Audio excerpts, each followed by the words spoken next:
কাউকে, ধানের শীষের বাইরে কোনো সিট যাবে না ইনশাল্লাহ। ইনশাল্লাহ। আপনারা দোয়া করবেন, তারেক রহমান সাহেব দোয়া করবেন অবশ্যই আমরা যেন আগামী নির্বাচনটা সুষ্ঠু হয়ে দেশের নেত্রী বেগম খালেদা জিয়া সুস্থ হয়ে দেশে ফিরুক।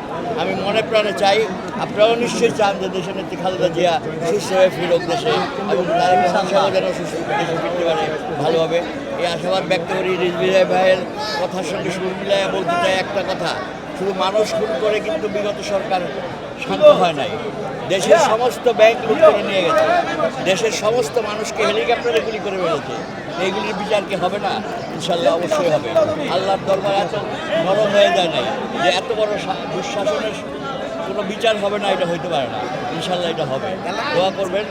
এলাকার জনগণের কাছে আমার একটাই কথা বলা, আপনারা শান্ত থাকেন, চুপ থাকেন।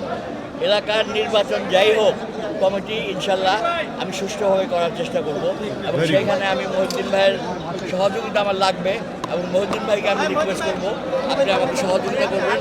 আমি আপনার সহযোগিতা নিয়ে আগামী দিনের কমিটির সকল সদস্যকে ঠিকভাবে প্রত্যাহার করতে পারি।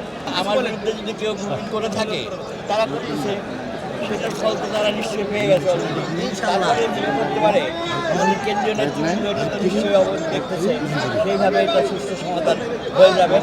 আমি কাউকে প্রতিদ্বন্দ্বী মনে করি না। দল যাকে মনোনয়ন দেবে আমি তার নির্বাচনই করব।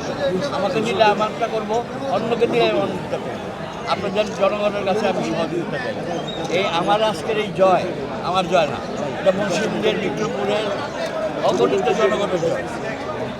এই জয় আমি ধরে রাখতে পারতেছি না, আমি আবেগ হয়ে যায় আমার। তাই সবাইকে আমি